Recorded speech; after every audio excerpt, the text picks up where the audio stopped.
So, Clint, you ready to go? Yes, sir, I am. All right, the floor is all yours. Fantastic. Thank you very much, Calvin. Appreciate that. Hi, everyone. This is Clint McRee. I'm actually one of the co-founders and COO of SourceDay. Today, joining me on the call is Phillip Pavelka. He's actually our solutions engineer. And so we're going to be introducing you to the world of SourceDay today if you haven't already seen our presentation either at Insights or some other way. So appreciate everybody doing this. We understand this is going to be the new norm for a while, working remote. Our team is 100% remote. We've all working from home and making best to do the best we can. So appreciate everyone joining us that's out there. What we'd like to do, just let me flip the screen here. One of the things we'd like to do today is, we're going to walk you through a sales presentation, and then Phillip is going to finish up with a demo. But just like the prior presenter, if there's any questions and answers, just put that down in either into chat or you could speak up. But probably putting in chat be the most effective way, and then we can capture those questions at the end to be sure to answer those. So what you're seeing here is Venmo. If you're not familiar with Venmo, this is a way that we can today take our cell phones and we can send money back and forth between people that we need to send money to. This is actually my live Venmo account. So, if you feel like I'm doing a great job in this presentation, you can feel free to send me money. Of course, I'm just kidding. Don't send me any money. This will be relevant later in the conversation as our presentation goes. But anyways, you can see here that what Venmo is all about. For those who haven't seen SourceDay, been around SourceDay, what SourceDay is about is the helping organizations get a handle of the chaotic state of supplier collaboration. And so today, a lot of businesses, most businesses that we encounter actually, you've invested over here. You can see it, what this presentation shows is on the left-hand side, you have an ERP application. So this is Epicor. Your organization has invested in Epicor or is looking to invest in Epicor or some of their ERP application, and you're running your business with that. What you can see here on the right of that, though, are the folks in your organization, from procurement to finance to IT to operations and manufacturing and production, etc. As it relates to supply chain, one of the things we love about ERPs is it helps keep our business together and gives visibility of what's going on with our business internally. However, what happens with it as it relates to supply chain is all of the really critical collaboration and communication happens externally from your ERP application. When procurement folks create purchase orders in Epicor, they have to leave Epicor to actually distribute the purchase orders. So they do that using emails. They sometimes still have to fax purchase orders. They have to send open order reports. And all that information, real critical information, is actually handled outside of the system. And that's what's illustrated in this chaotic slide here, is showing all the different ways of information that's being communicated over here to the right with your suppliers. And of course, suppliers are communicating back to people in your organization using those same bits of information. So it can be very chaotic. And you think of something as simple as a purchase order acknowledgement. I'm a buyer. I had created a purchase order in my system, and I need to make sure the supplier gets that PO. Well, as soon as I create my PO inside of my ERP application, the ERP starts to plan to that. So if it thinks that it's looking at the due dates and the quantity, and it's looking to plan based on what that information is there. The risk to your business, though, is that if the supplier hasn't confirmed the PO, if the supplier has never seen the PO, then there's a likelihood that they might not be able to hit those delivery dates. And so your business is already working at a state of risk and not having that visibility to what's really going on. Buyers know that, and which is why their lives can be somewhat chaotic, because they're chasing after suppliers, making sure the suppliers are getting the POs, making sure the suppliers can interact with, meet the demands of the dates and the quantities and so forth and so on. Once they get that information back from the suppliers, it's up to the buyers and anyone else that's interacting with your suppliers to get that into your ERP application. So very chaotic, very manual, and it's continuous. We've talked about one purchase order, but your buyers are probably dealing with thousands, and certainly dealing with thousands of PO lines. One of the things I wanted to show you we think this is pretty timely. This is fresh off the press for us. Is the COVID-19. So we talked about supply chain being chaotic always. Well, the COVID-19 is creating a dramatic increase in the complexity and challenges as it relates to the supply chain. This is data that's coming right out of our platform across our customer base. And as you can see here, there's two graphs that are showing here, percentage of lines changed per month. That's pretty kind of bouncing along pretty good. But as of January of this year, you can see that there's been a dramatic lift, 61% of the POs, and we have hundreds of thousands of them in our system. 61% of those purchase orders right now are in a state of change. That means buyers are trying to reach out to suppliers and make changes to those purchase orders. And if you're not a SourceDay customer, then you're having to do all of that in an email or maybe a spreadsheet or some other way to communicate those changes. So in SourceDay, of course, Philip's going to show you today how we can make those changes pretty quickly for you and help you automate that and make it very systematic. The next slide over here is cancellations. Certainly goes without saying that there's, with these crazy unknown times, production may be slowing down, our customers may be slowing us down, and so we've got to get that information communicated out the supply chain. And you can see, we're bouncing around here in terms of monitoring and watching cancellations with purchase orders, and now just in the last month or so, we've seen a huge spike go up to 4% of the lines in our application in SourceDay are being canceled. We expect that to increase dramatically over the next couple of months. The key here is that if customers, people just like yourselves are in manufacturing and you're trying to cancel purchase orders with your suppliers, the risk to the business, of course, is if you don't make those cancellations, that probably means you have inventory that's going to hit your dock that you do not have demand to service. And so, of course, these organizations know that and they're trying to get these cancellation messages out. Today, if you're not a SourceDay customer, you're relying on emails and spreadsheets and phone calls to validate that this is happening. And so, again, very critical time. So we found this data to be pretty interesting. So I thought maybe we'd show it with you today. It literally is something that we put together as of yesterday. So you're the first to see it. We believe at SourceDay in stopping this is the source. So what we've talked about is when you have a disruption with a customer or a disruption with production or some disruption in your organization, especially as it relates to the supply chain, is a lot of those disruptions are happening from supplier side issues. Parts not coming in, purchase orders being lost, materials showing up late. And SourceDay is about stopping those misses, but stopping those misses at the source, making sure that your suppliers are in the same place, in the same spot as you are as an organization.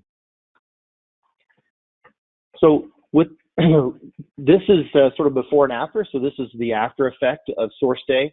So these are organizations that have moved away from emails and spreadsheets and using manual systems, and they've actually adopted SourceDay to do things more automated. So now you'll see here, we have the folks in the organization, same folks, but now they're to the left of the ERP. So now instead of being relied on as individuals to feed data into the system manually, that is actually now being handled by SourceDay. So supplier side data and changes now actually happens through an automated integration. And now the people in the organization are actually getting real live feeds into the ERP of up to the minute information. So now they can consume the data, make actions with the data, versus being the ones that are we're relying on to feed into the system. Today, Philip's going to actually walk the group through the purchase order demo, and we talk a lot about that. That's an area of influence that SourceDay's been at for quite some time, so we're excited to show you that. I just wanted to pause for a second and also just mention to you, we have three other legs to the four-legged stool. One is we have Rfqs. So if you are sending out Rfqs, and certainly in a time like now where the COVID is relevant, there's going to be a lot of change in prices, a lot of fluctuation going on, so you'll probably start doing a lot of Rfqs, and that is functionality built into the application today. Most companies, again, do that in emails and spreadsheets. We also have a quality piece to it as well. Not to say that this is an end-all be-all quality application, certainly not there to replace anything that you would buy from Epicor, But if you're not doing anything with quality and you're managing incoming inspection with something like a spreadsheet and trying to keep track of it all, the SourceDay quality module is probably a really good fit for you. And what's nice about it is it's embedded into the SourceDay application and tied to your suppliers. So now when you have an incoming inspection material comes in, it shows up on the incoming inspection report. Your QC person gets notified to quality check it. Once they check it, if it's bad, then they can work directly with your suppliers through the platform to collaborate on how to disposition it. And then finally, the AP automation piece. So, a lot of this AP automation has been in the industry for a while, but one of the things that's unique is this is built into the SourceDay application. So all 4 of these legs of the stool are built into the application. So now when, a supplier starts to ship against a purchase order to you, they're naturally going to immediately send an invoice. Well, today, that is kind of problematic and a bottleneck for a lot of organizations. And so with SourceDay, the supplier can either simply load the invoice in, or they can email the invoice to a specific email address. We pick up the invoice, actually match it to your purchase order and a receiving transaction in Epicor, and then voucher it into Epicor automatically. So that's another piece to it as well. All right, so a couple of things here before we jump over to Phillip. One of the interesting things and what we've built SourceDay to be is called multi-tenant. And so what that is, a fancy way of saying is if you have a supplier on SourceDay and another customer joins SourceDay and they're using that same supplier, that supplier can actually manage both customers with that same login. So the data cannot be overlapped, so 2 customers can't see each other's data, but a supplier supporting 2 customers can actually support with that one single login. And what's nice about that is that there's a good chance that if you sign up to use SourceDay today, that 40% of your suppliers are already on SourceDay supporting other customers. So we get a lot of questions about supplier onboarding, and again, having 40% of your suppliers already on there is a pretty cool thing to say. Supplier onboarding is, we talk a lot about it, for everyone in the organization. If you've ever thought about doing a supplier portal or having some way to automate things with your suppliers, supplier adoption is probably something that has come up often. I ran a manufacturing company for 10 years. Phillip actually is doing the demo, worked with me there. We were talking about actually bringing on a supplier portal, one that was developed by the ERP that we were using.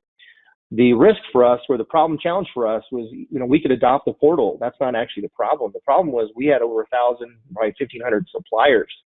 And somebody in our organization was going to be held responsible for setting up those accounts, training those suppliers how to use SourceDay, and then, of course, supporting them, right? They're all going to forget their passwords every other day, and somebody's got to deal with that. So we took that on as part of the service to our customers. So we built SourceDay to have a software application, but also to have what we call a managed service around user adoption. So as for your buyers who would use SourceDay and all of your suppliers, we're going to be the ones that are going to set up those accounts, train them how to use it, and also support them in perpetuity as they, use SourceDay, day in and day out. We believe so strongly in that we have a 90% supplier guarantee. So what we do there is if you sign up with SourceDay and you're concerned about supplier onboarding, we will actually have a guarantee in writing with you that says if we can't onboard your key suppliers, 9% of your key suppliers, then you can walk away from the contract. So if you're concerned about supplier onboarding, if that's a question for you, hopefully this eliminates that, but that's certainly there and available to you. All right, so back to the Venmo example. One of the things I like to just finish with and just plant the seed with everyone is today, we could all take our cell phones. We all have smartphones pretty much at this point. You could take your cell phone and you could see here I've paid my son's tutor. I have a house cleaning person that's come in. I've paid people directly from my phone. I can tell immediately that they received the money, and they can immediately receive the money on their end as well. That's today just right out of the palm of our hand. However, ironically, most organizations that we talk to who spend millions of dollars upon millions of dollars in their supply chain have no way to guarantee that their suppliers actually receive the POs and have confirmed receipt of the POs. So think about that. So in today's world where we're running our million-dollar organizations and making customer commitments and spinning up production and spending money on resources and labor and things like that, we have really no visibility to know what's going on with our suppliers. And in our purchase orders. So that's what SourceDay is about. So we're about bringing that experience to your company so you can be better in control, better managed, better understanding, and more importantly, visibility to the overall organization as to what's happening with your purchase orders. All right. So with that, if you could turn over the control to Phillip so he can actually run through the product demonstration, that would be fantastic. And again, if you have any questions for me or Phillip, please throw those into the chat window. I'd be happy to answer those. Awesome. Phil, can everyone see the screen? Yeah, we can see it. Okay. Awesome. Excellent. So again, really appreciate everyone giving us the opportunity to present today.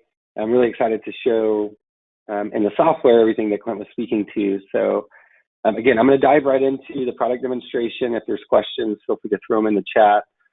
We can monitor that and kind of answer them along the way while we're in certain pieces of the product, or we can always go back and revisit if the questions come in a little later.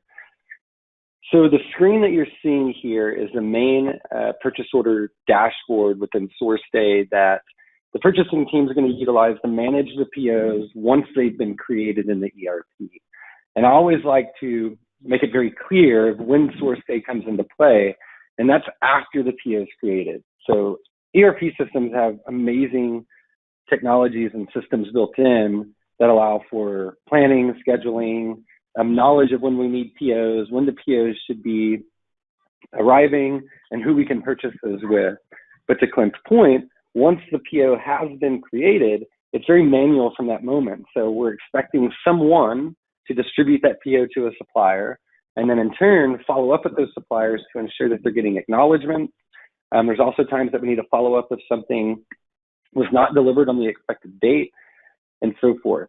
And all of those administrative tasks that I'm speaking to is what we're here to automate and then allow these purchasing teams to focus on exceptions, the things that require that knowledge-driven decision-making, which is why they're so critical to the business. So from this view, you're going to notice across the top that all the POs are sorted based on what stage of the process they're in. And I'll high-level walk through those, just explaining exactly what they mean, and then the automation that we've built in behind them. But I want to start from the very beginning. So when a PO is first created, with our integration, we're going to automatically pick up those purchase orders, and they're going to be dropped into a pending status. And these are purchase orders that are pending their very first acknowledgement. So we need suppliers to review, accept, and/or respond with any changes if need be. So to ensure that we're receiving the acknowledgement, we're going to do two things. One, as soon as we capture an order, we're going to automatically deliver that order via email to the supplier with a notification. Inside of that notification that we provide, the supplier has a hyperlink that they can simply select, and it will drive them directly into their account so they can see the details of the new orders and then begin acknowledgement. What we're also going to do is follow up with the supplier. So if for any reason the supplier is not responsive, I released 20 orders today, and tomorrow I have 5 outstanding POs that still have not yet been accepted from a supplier, SourceDay will automatically follow up with them, and we can follow up as often as daily until that acknowledgement's taken place. And then the third thing that we allow is, with that exception-driven mentality, is we have this aging. So a lot of our users will filter their dashboards down to only look at items that have been aging for an extended amount of time, so that they're only focusing on the true exceptions, and then letting the automation do all of the heavy lifting, so to speak. And what we've seen from current customers is anywhere from 75 to 85% of their purchase orders are being acknowledged after the first 2 or 3 touch points. And in that case, SourceDay is 100% covering those 75 to 85% of acknowledgements for the customer. So now they're really focused on a really small subset of potential issues that's going on with POs, so that they can address those as quickly as possible for the company. Now, during the acknowledgement, 2 things can happen. A supplier can respond, and they're going to respond without questions or changes. They're going to simply say, we received the order, everything looks great, and they're just going to accept it as is. In that scenario, SourceDay will automatically acknowledge the order in our system, so it's going to fall out of the pending status because it's no longer needing that acknowledgement. We received it. But we're also going to automatically acknowledge it back into their ERP system. And what I mean by that is a lot of customers have rules or workflows in place internally that when they receive acknowledgements, they will place a promise date in at that time, or they're going to change a PO status or mark a confirmation checkbox within the ERP. We'll do that completely through automation on their internal system without any actions required from SourceDay. So in that 75 to 85% from the release of the order all the way through the acknowledgement of the order is automated. So once it's created, they would never come back and resurface that unless it falls into one of these other statuses we'll get into in a moment. Now, the second type of acknowledgement is the supplier does have concerns or questions. So they're coming back with suggested changes to the order, or they have a question around the order before they can actually complete the acknowledgement process. That's going to fall into an update status for the purchasing group. And what this will do is, one, we'll send them an email notification as well. So if they're not sitting in staring at SourceDay, we're still going to have a notification system going out, letting them know that they now have open purchase order lines that need some response from them or a decision from them before the supplier can move forward. From their email, it will bring them right back into their own view, and it'll drop them in the area in which their action is required. So in this case, it's updates. And within updates, there's a few things that you'll kind of notice visually. One are these yellow Post-it notes. These are going to be visual indicators that there's verbal communication that they're sending across with this update. What we'll also see is to the right-hand side, identified in red, are going to be physical requested changes coming from those suppliers. And they'll always have side-by-side comparisons right here in our system of what's currently in their ERP as it stands and what the supplier is suggesting to modify it to. And then ultimately, we just need a decision. We need to know if the supplier or if the buyer wants to accept these changes. They can just simply respond to it. Maybe I want to respond asking for more information, or I can just decline it altogether saying, look, I'm not okay with it. We're going to need a better understanding of why you would change a price for us, which in this case is lower, so we'd more than likely accept that. But if a date's moved out and we have contracted lead times, I could reject this saying, look, we have a contract lead time that we're abiding by, and you need to meet that requirement. So to make these decisions, I can do this in a bulk action, which means I can action multiple POs with multiple suppliers at the same exact time. And although that sounds simple, I always like to drive the reality of it today.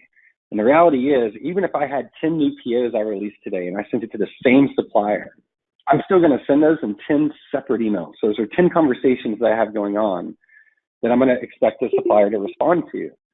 And we're doing that because it's easy or easier when you have a product like email or a solution like email that you're trying to manage this information with, to subject every email to PO number so that I can simply at least sort or search and find the conversations around that specific PO. But it requires a lot more attention from me. In this case, if I had 20 responses here with 20 different suppliers and I simply accepted every single one of them, we're going to not only notify each and every one of those suppliers automatically that their request has been accepted, but we're also going to push those accepted changes directly back into the ERP system. So with a few clicks of a button, and what would normally take 20 responses to every supplier, it would also require me to generate 20 new purchase order forms attached to those emails and sending out along with it. With 2 clicks of a button, selecting everything I'm okay with and hitting accept, we send a notification to the supplier with the physical POs, so they're going to have that physical purchase order as well that's been updated. And we're going to write all of the information, the individual line items, back into the ERP. Now, anything that's going to be rejected, so as I mentioned, maybe I want to reject this date here, and I do have contract lead time. So I'm going to go ahead and put in that I have a contract lead time. And if I reject this, we're not making changes to the ERP. It's not an approved change, so we don't want to go modify the ERP system. we are going to re-engage that supplier and pull them in and require them to respond. And to ensure that you visually know how many open line items you have that are looking for responses, we're going to put it into an awaiting response. So this is a nice way for me to track aging for this particular scenario. But we also have automated reminders that are unique to this status as well. So with pending, I could have daily reminders being sent out, where with awaiting response, I may only have them go out 3 times a week to give my suppliers a little more time to go gather the information I'm looking for, but also making sure that they're aware of these outstanding orders, that I'm looking for new information, and then I'm getting that response as well. Some of the other areas in which purchasing groups are engaging with their suppliers outside of an acknowledgement, that's really what we've talked about right now. Some of the other areas are going to be around late purchase order lines. So when lines fall late, we're sending out open order reports. We're looking for the suppliers to fill all of those out and deliver them back to us so that we can review and then transpose that data back into, again, the ERP system. So when it comes to late lines, this is going to be automated as well. So we're going to always have a real-time list of late line items that I can see with a glance. When I come in, I know exactly how many open late lines I have. But we want to ensure the suppliers are aware of these as well. So we're going to, again, send notifications. We're going to send them an email saying, here's your list of late lines that we need updated delivery dates. They'll be driven in. They'll be consistently reminded until they have provided a new date. When that date's provided, we still look for an approval before it's just pushed back into the ERP system. So it'll follow our workflow. It'll come through as an update. I can review that, and then upon acceptance, automatically push all of that data back into the system. The radar is a proactive approach to that. So opposed to waiting for something to have already negatively affected the company, like a late purchase order line, we want to proactively reach out to a supplier and get what we like to call a confirmation. So in a perfect PO process, you would have a new PO release, you would send it out for acknowledgement. You need that first confirmation or agreement to a date, quantity, and cost. And then, for instance, 7 days prior to delivery, I'll reach back out to that supplier and have them confirm that nothing's changed since our original acknowledgement. And that's where this comes in and helps to automate that step of the process. Our radar settings are supplier specific. So I could give Chromax Metals a 7-day radar, which will flag them to confirm orders due within 7 days. But I can also set another supplier, for instance, WR Handles here, with a 45-day radar. Maybe they're international, and my transit times alone are 30 to 45 days. So I need a much further in advance notice or confirmation of what's going on with my PO, opposed to just 7 days in advance, as I would with someone that's local or domestic, which would be my Chromax Metals supplier here. The hot statuses are going to be a critical items list. Every company is working some type of hot list at any given time. This is where we see, sadly, a lot of post-it notes. You walk in and you're speaking with the purchasing group, and you see post-it notes and tablets of handwritten, transcribed information all over the place. And those are the items that they're trying to follow up on, and that's their hot list that they've built out. What we wanted to do is allow them to build it in SourceDay. That does two things. One, it's cleaner. The other nice thing is, since everyone within the buyer and supplier organization that has access to SourceDay can see all of the same data, so the whole organization is well aware of what critical parts are currently still open and active. But again, we want suppliers to be aware. We want them to stay engaged on these line items since they are so critical to the company. So we will require them to accept the item as soon as it's flagged hot. So we want them to accept that they're aware that this is now a critical part between their company and their customer. And then we'll have required updates around these. So we can send suppliers reminders to come in and provide us an update on any parts that they currently have open and flagged as critical until it's been either shipped and or received within the organization. So if anything gets marked shipped, it'll fall out of this and it will no longer send required updates since they're letting you know it's already in transit. And then receipts, we're pulling that directly through the integration. So there's no additional tasks or changes that have to be done within the warehousing side of things. They're going to make receipts the same way they do today. When we see the receipt transaction has taken place, it automatically will fall into a completed status within SourceDay. So before I jump into kind of our ASN functionality, our advanced shipping, and more about the tracking of shipments, I wanted to very quickly just scan over to our supplier view.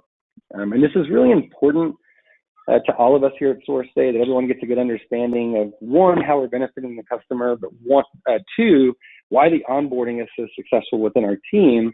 And we really built a software that suppliers are gaining benefits from just as much as their customers. And since we're free to suppliers and there's no charge, it's been a well-received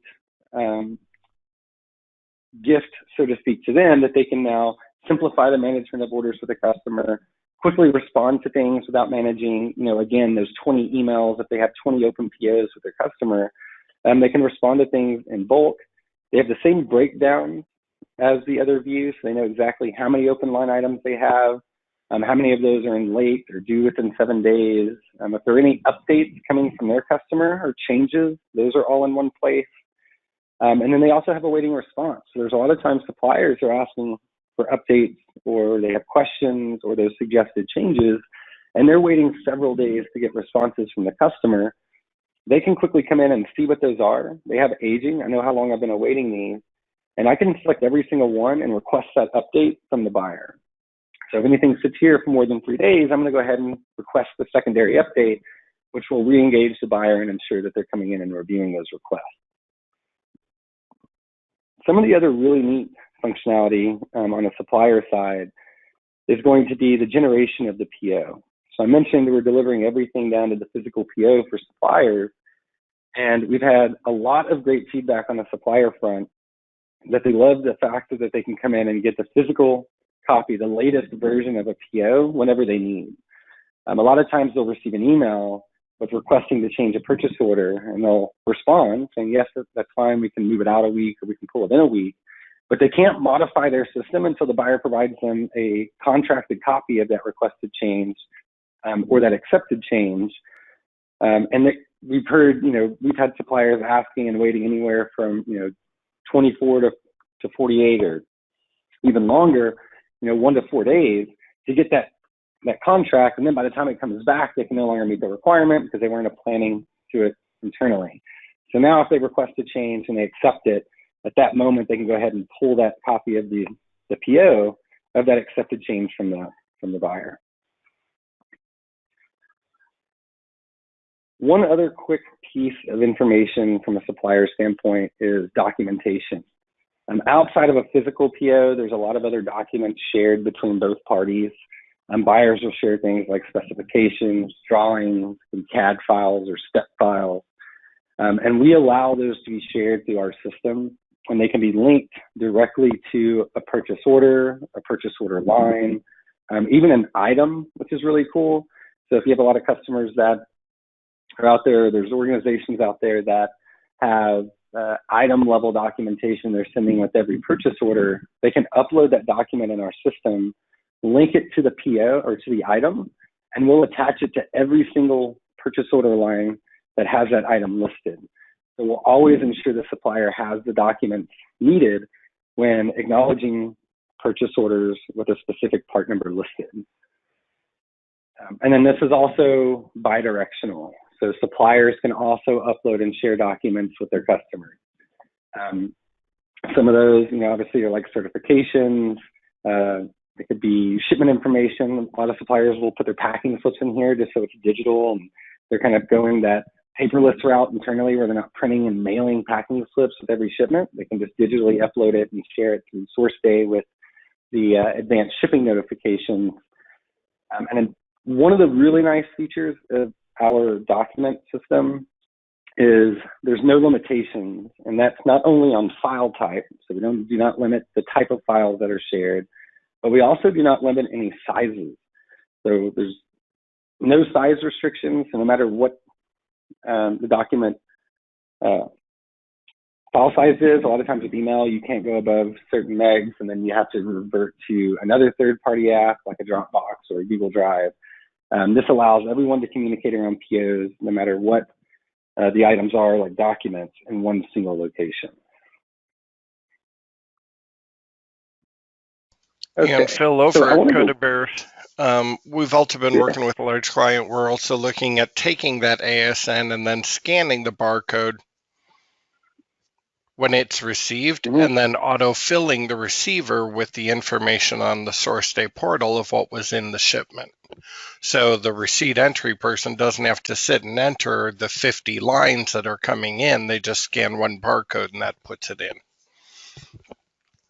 Yeah, no, that's a great point. And and I'm sure working with that customer, and correct me if I'm wrong, and we've had a lot of conversations with our customers that have wanting to go that route. And one of their number one complaints is we're having a really hard time getting our suppliers to give us the barcode that we need for that receipt. Is that kind of something that y'all heard as well? Yes, we do it as a QR code for the ASN number and then contain all the information in. But we found a way to just use the code 3 of 9 that you guys generate already and then go back to the web service and pull down the shipping information. Yep, and that's an excellent point. I think too that I'll just kind of show our barcode that you're speaking to everyone that's on the call is, so we do build out standardized barcode labels, and we have individual box labels like you can see here, but for a single scanned barcode ASN, we have an ASN barcode that can be scanned here at the top that we build out. And as you can see, as a supplier, I can generate this. And there's no cost to me again, so they're not having to go set up some software to meet the requirements of a barcode. And it's configurable, so every customer can have their own barcode, and it's not something the supplier has to rely on. We build it out prior, and as long as they're making the shipment for that customer, when they generate this label, it will be in their required format. That's a great point. Awesome. Okay, cool. So let's go back to the buyer's view. There's a few other quick things I want to show on this side that I feel are really important. So with that ASN kind of following up, I'll just quickly show that from a buyer's perspective, you also have all of this ASN information. You can generate the box labels in case a supplier, either one got damaged or maybe it was forgotten. You don't have to lean on them or wait for them to send another barcode over. You can generate it right from here, whether it's the full ASN or the individual box label. And then I wanted to point out this planning detail. This was a really important part for us. Outside of delivering the orders and following up with current orders that are out there, with existing orders, there's a lot of PO change suggestions, like exceptions that come around. And when you're working exceptions, it can be very difficult and they get very large. So it's kind of to the graphs that Clint was showing with all the PO changes and cancellations. Those are exceptions that the ERP is telling us what we need to do with current open orders. And we can pull all of that data into SourceDay into its own individual dashboard, showing us what the suggestion is, whether I need to move it in, out, or cancel it. And I can push these suggestions out to all of my suppliers and have automation to manage these and get these confirmed, accepted, or responded to as quickly as possible. And this automation works the same as it would with POs. So if I send suggestions out to my suppliers and they just accept the suggestion, SourceDay will then automatically make the change in the ERP based on that accepted change. And then if there's any responses with different information or, a kind of a compromised response where they're like, look, I can't pull it in 2 weeks, I can pull it in a week, that'll drop into your updates from the main purchase order screen for your review. And then you can go ahead and accept that, and we'll go ahead and write all of that back into the ERP as well. So not only for just current open orders that are needed to be acknowledged late or due within a week, any order that has any other suggestion out of the MRP side of things can come through SourceDay, and you can en masse get that information out in front of your suppliers and then track it and have us follow up on those as often as you require. So Few more really quick features here, and I want to save ample time for additional questions here at the end. But one is the history. So we're building an audit log of transactions and interactions for every individual purchase order line as it goes through the SourceDay solution. That's everything when it first became a new active order and we delivered it. We can see here that our buyer Nelson said it was hot and let him know that we needed it as soon as possible. We requested an update. We can see the acknowledgement take place, and we know when it was shipped. So all comments are here on the left, so I can go back and reference any past conversation.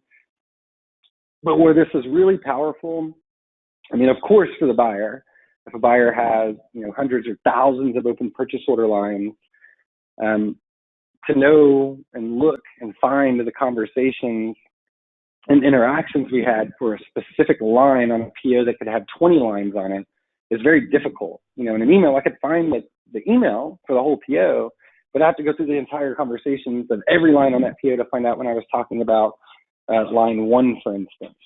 Where in hours, I can go just to the history of that PO and that line and see it consolidated in one place. This is also really powerful for anyone else in the organization that's leaning on the purchasing group for these types of updates or this type of information. So if you have someone in operations, more than likely they're emailing, calling, or just running into the buyer's offices, looking and asking for updates, which is causing this whole post-it note writing down of information or scribbling on their pad next to their desk. Now, if I'm in operations, I can log into SourceDay as what we call a viewer. It's like a read-only account. I can look up my PO that I'm looking for. I can see exactly what's going on. I'm like, oh, looks like they shipped it. That's all I need to know. Here's my tracking number that I can go review if I need to. But I can also do some really cool stuff as a read-only user, and that's going to be subscribing. So I can select lines of my interest and subscribe to these purchase order lines. Now, this is going to see real-time updates on any changes that occur to these lines. So that's everything from its first acknowledgement. If a date gets changed, a comment gets added, it gets marked shipped, it gets received. All of these are going to send me those notifications without me requiring the buyer to do it for me. So, one kind of stat that we've heard that I'll throw out there is purchasing groups have told us that anywhere from about 30% to 35% of their emails that they're responding to in a day is from someone internally asking for updates. So giving this, information to those groups and allowing them to subscribe for real-time updates is alleviating the buyers from having to do that on a daily basis. So that 35% is now going to go away. And it also in turn gives those users again, real-time update opposed to maybe once a day when the buyer goes through that list of items that we requested or wanted information on, and I can know exactly what's going on and when it's going on. And then I want to be sure to end on our supplier scorecard. So grading is really important to a lot of our customers. A lot of the companies we work with have certifications like ISO or AS certs that require supplier scorecards. So we've built a scorecard into the solution. We use the 4 standard segments that you can see here on the screen now. Each of these are configurable and weightable, so I can decide how I want to grade each one, what are my expectations for each of these. And then I can also share these with my suppliers. So I can keep it open and transparent where there's no confusion between us and the supplier of where they stand with our company in areas for improvement.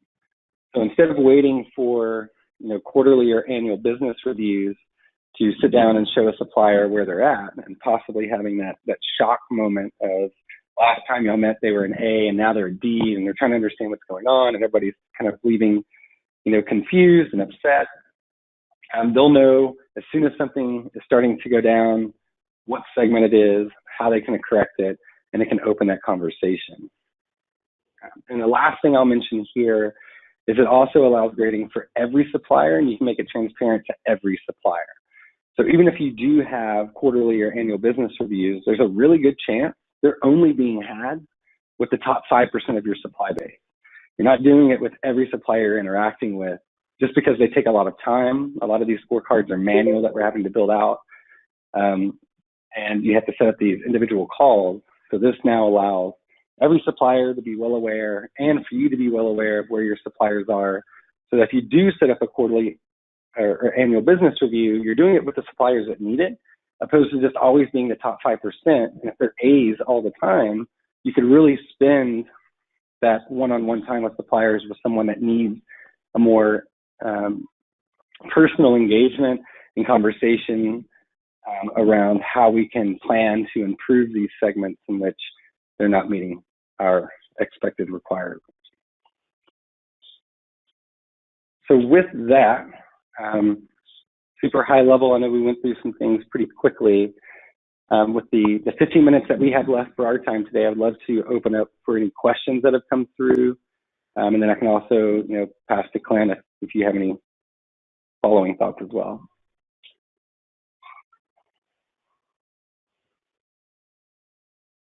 Thank you, Philip. Appreciate it.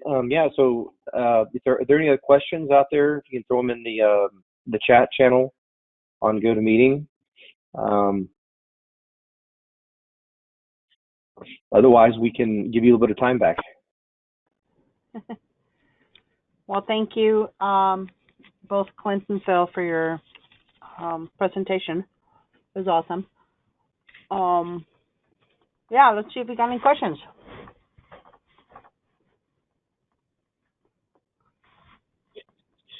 Yeah, and I'll just, while we're waiting for the questions to come through, I'll just say, the graph that I put up there about the changes, I mean, that's probably, for everyone out here on this call, that's probably a state that you're either in or about to be in. And so just be thinking about that as your business moves and makes, adjustments to this COVID crisis that's going on. You have a feeling whether you're pulling things in, pushing things out, or canceling them, I can only guarantee you that you're going to probably have to be changing something, and probably changing a lot. All right, looks like there's no questions.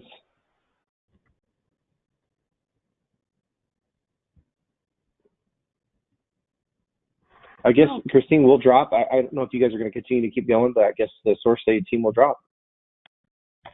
Yeah, we need to keep this as a one whole day GoToMeeting, so that's fine. If there's no other questions, we'll have you guys do that, and if somebody comes around with questions, we'll make sure to get them to you guys. And thank you again for your time presenting today. I know it's a different than we've ever done, but I appreciate it.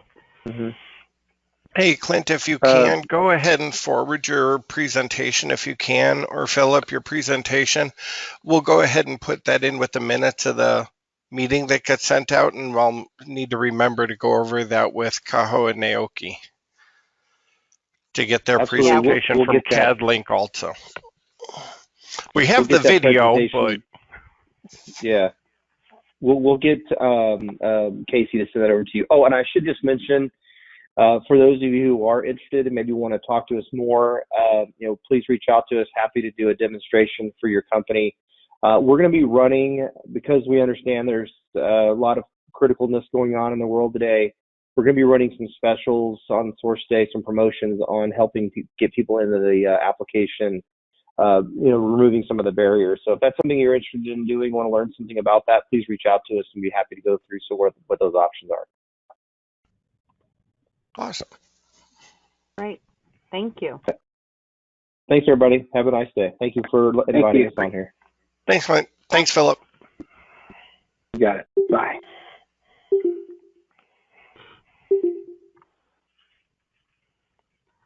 All right. Well, we got a little bit of time before Fred's next session, and I don't know if, we could certainly probably go ahead and jump a little bit ahead. I just, if people are coming back in or planning to come back in at 12:50, I'm torn about whether we should. I can leave the chat window wide open. Yeah.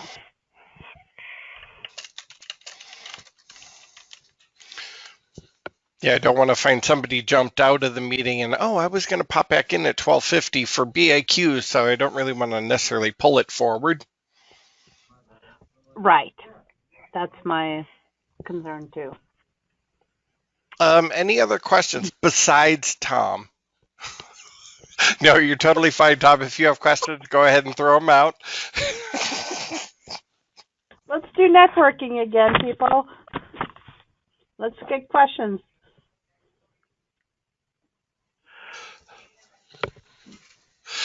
Tom, did you see my email also about the price list?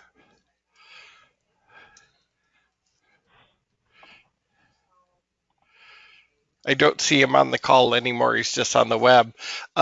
Regarding his price list issue, I had sent a private message back to him and said, hey, you could export the price list and then import it as the old name, put the effective dates on the old name, and then update the current one that's linked to all the customers and just continue running that as the new price list. Then he wouldn't have to like re-update all the clients. It would just stay moving forward, but the old price list would be imported for the historical reference.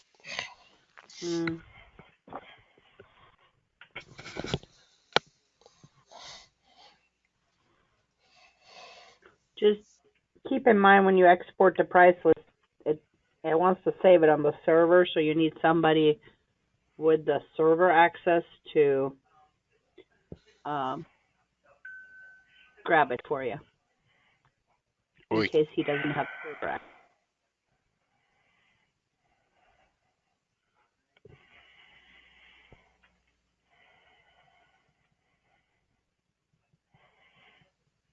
Awesome. Anybody got questions?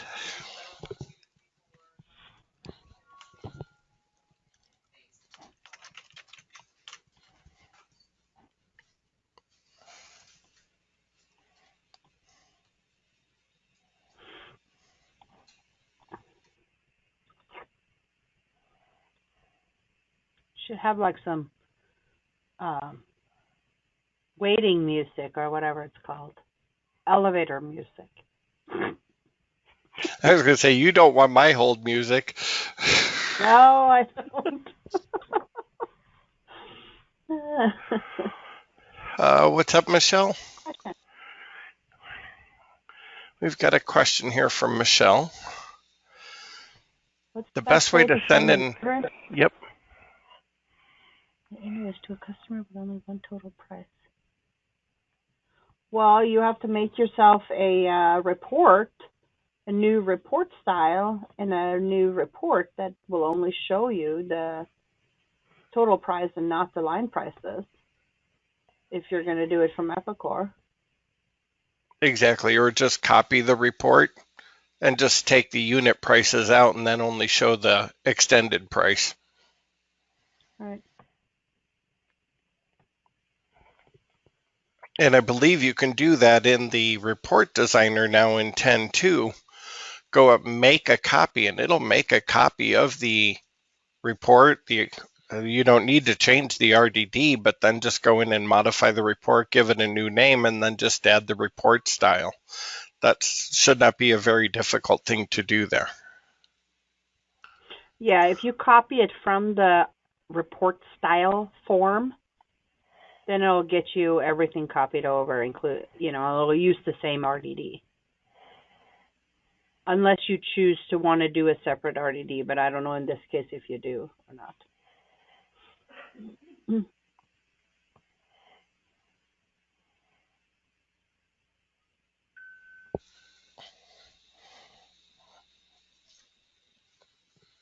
Okay, Fred's back. He'll actually see your email there, Bruce, here in a second. Bruce was looking to cover some advanced BAQ topics.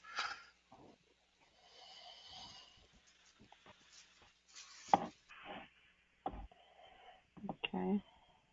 I wasn't sure if he was going to cover that in his subquery area or not, but I'm looking at that to replace executive queries instead. So I'm going to jump in and answer Michelle's question here. So Michelle, one of the things you could do is you can set your invoices to be sent via advanced print routing, because then you can set the report style to that customer if it's a special customer that needs that, your different invoice and let the print routing take care of it for you.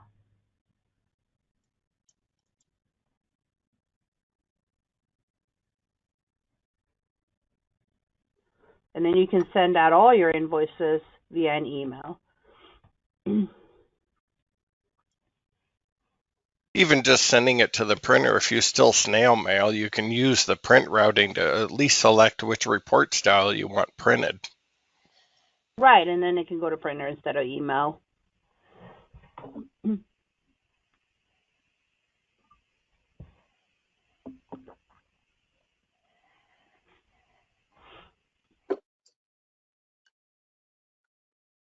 I believe in the APR you can, yes.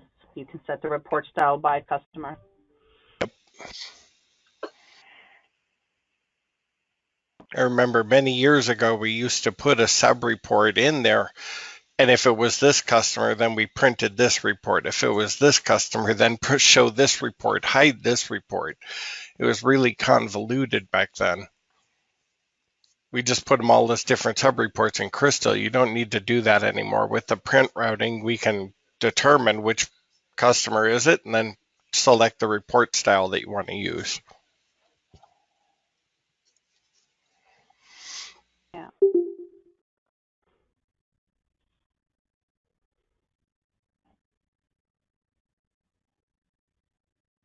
You're welcome, Michelle.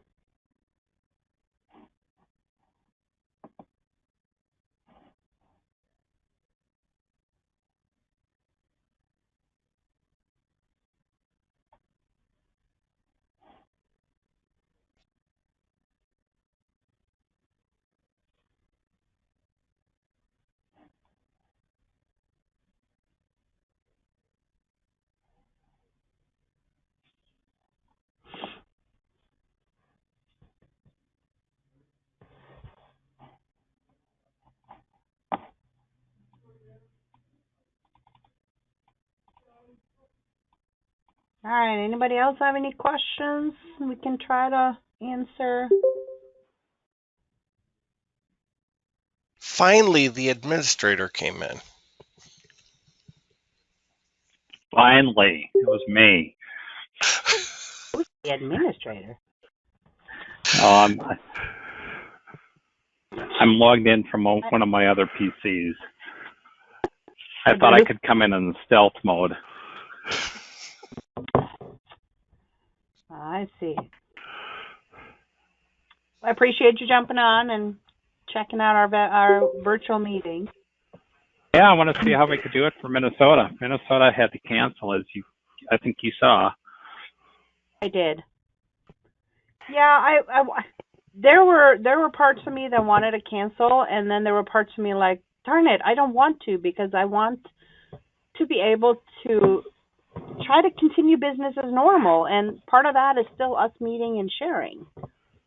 And right. So Coda Bears, graciously let us use their GoToMeeting because they had more attendee numbers than I had at that point, and so I'm like, let's try it. What's the worst that's going to happen? Was that we wouldn't get any people on here, well, your numbers have been pretty good. Looks like. Yeah. I had calls I had this calls this morning. Yeah. Yeah, I think it's been good, and as I told everybody this morning too, we do not want this to be a replacement for an on-site meeting where we're still face-to-face and we can still network and chat and have side conversations. This is no replacement. But right now, of where we're at with COVID-19, I mean, this is the best we can do and still meet.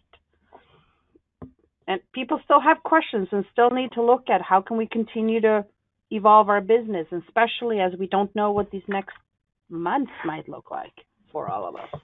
And you missed the comment earlier, Bruce, but Christine is super social distancing conscious right now. Yes. With my Germex bottle next to me. Well, I've sequestered myself in the basement.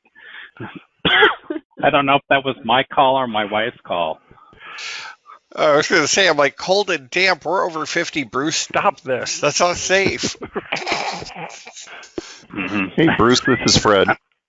On those, on the questions that you sent, Yeah. I haven't done those things specifically, at least not in a while, and I could put together a presentation on it. But to be honest, how I would solve something like that is I would probably just literally do it in SQL itself. And instead of trying to build a dashboard that would show that, maybe look at doing an SSRS report, and then you can embed that inside of Epicor. You can either just make a link to the actual SSRS report, or you could create a form that just displays the SSRS report as like a web browser inside of the form. So people don't think that they're exiting Epicor. But the complexity you're getting into, I think you're going to be a lot easier to do it in SQL than what you're looking to do there. Okay. Well, there's one gap there. Is I don't know SQL. I don't know how to do SQL. Yes. So there, but so what I am going to attempt is, and just so everyone else on the call understands what we're talking about, is that there's different ways that you can sum up data in a query to then present it, like what were my sales by customers? That's a really simple query. And executive queries can do that really well. But the problem is that you have to run the process. Epicor in the BAQ now has something called advanced group by, and you can do some grouping and actually create cubes inside the query. That's the question I threw out to Fred is, can we do something? Have you done something? So it sounds like you've done it, but like you said, it's, for your opinion, it's easier to just go it over to SQL. Yeah, when you get into something that's more complex like that, I've just found it's easier to do in SQL. And I've actually, we ran into a problem. I was trying to do a pivot on a query that had like 3 subqueries or 4 subqueries in it.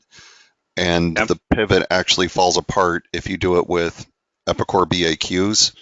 If you do the normal pivot, totally fine, because I've been able to do pivots left and right normally, but this was a really complex one where I was trying to pull in basically production by part number for 52 weeks and forecast whether they're going to have availability or not. So we were nesting some queries deep and then pivoting and then doing reporting on it.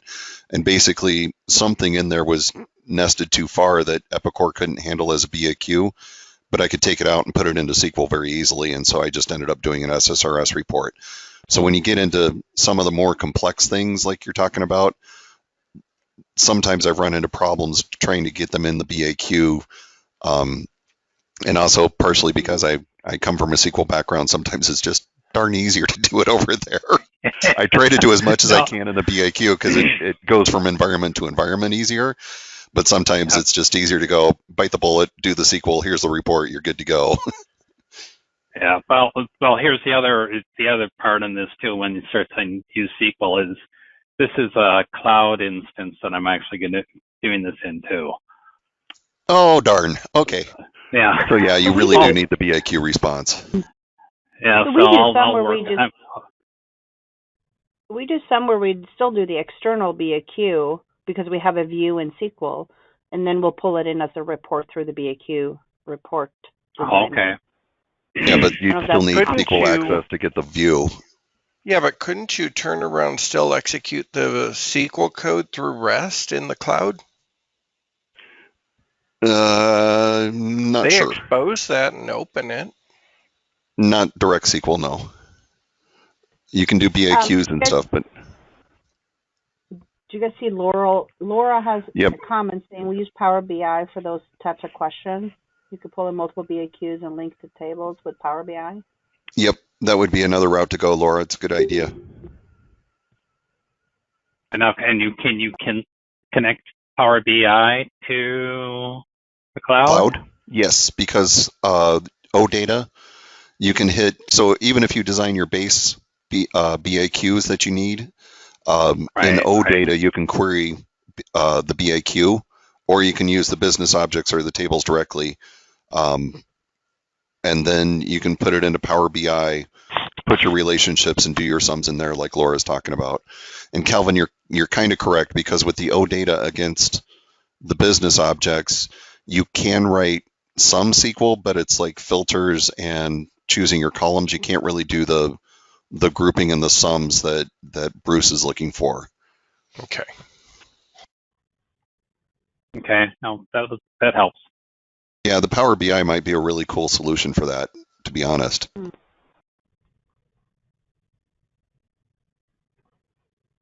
Hey, Christine, I saw that or actually, it's probably Fred and Kelvin, you're recording this. Are you breaking it up, or are you going to just have this available where it's the whole recording? No, we're going to have to break and edit the file into the sections of the presentations. We'll have the whole one out there, but I doubt anyone's got a pipeline to the internet to download an 8-hour movie where we're such great Academy Award winners. Yeah. You gotta keep a sense of humor. I'm like, hey, we're doing great. Everybody Insight logged in 2021. just fine. I am bringing a bunch of award trophies and presenting them during the mass presentation. But you know what? We've got everybody in. I guess so far I haven't heard any negative feedback. We'll wait and see. But I hope that this is currently still, there's value for our attendees today. Tom will pipe in here. He just came into the meeting.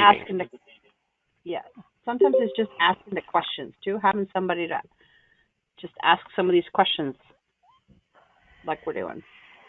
Can people hear us okay? Are we being like choppy, cut off, or is the clarity, is GoToMeeting even able to handle this? I'm fine where I'm at. I'm currently in my office, at my desk, so I think maybe it could be a little bit of internet restrictions. Our cam, one of our cams said that his home internet had been flaky at best, and so for him, audio was cutting in and out. Honestly, we've been finding with employees, our employees that are now trying to work remote, they're finding their home internet can't handle the voice over data and the video conferencing and the Teams and the VPN. It's too much trying to pump through their whole complex. Yeah, I always go with just calling in, and instead of trying to use the computer audio. It just works better. I've found Zoom to work pretty good too on that.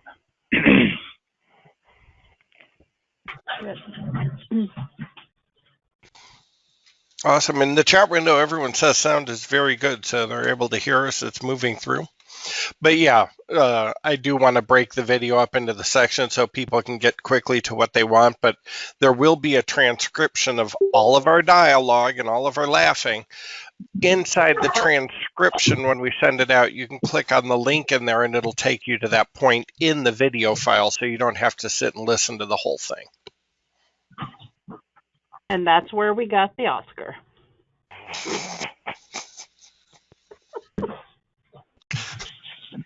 Oscar for creativity.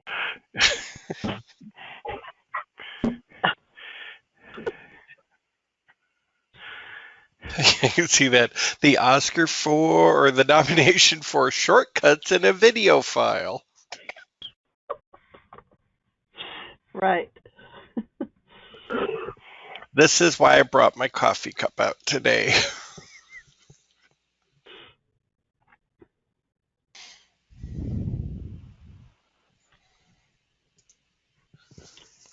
I know we're 1 minute early, I think.